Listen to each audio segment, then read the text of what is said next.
Kalau korang tergolong dalam 3 individu ni, percaya atau tak, LHDN takkan lepaskan korang. Individu yang pertama, orang yang suka tunjuk lifestyle mewah. Pakai kereta pun mahal-mahal, travel pula sana-sini setiap bulan. Tapi bila sentuh bab cukai, mulalah bab-bab tak perasan. Kena ingat, LHDN akan tengok lifestyle korang dulu, baru tengok segi gaji.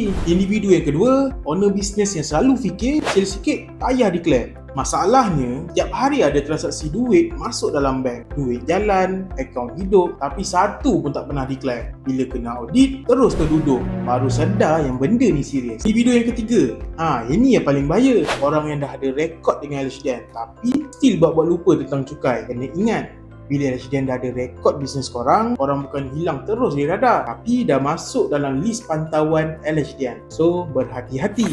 Cukai ni bukan nak menakut-nakutkan, tapi kalau korang buat tak betul, LHDN akan kejar korang sampai dapat. So, siapa yang dah pernah kena kejar dengan LHDN, cuba share sikit pengalaman korang macam mana. Dan jangan lupa follow kami Angelus Pakar Cukai. Ingat cukai, ingat Angelus.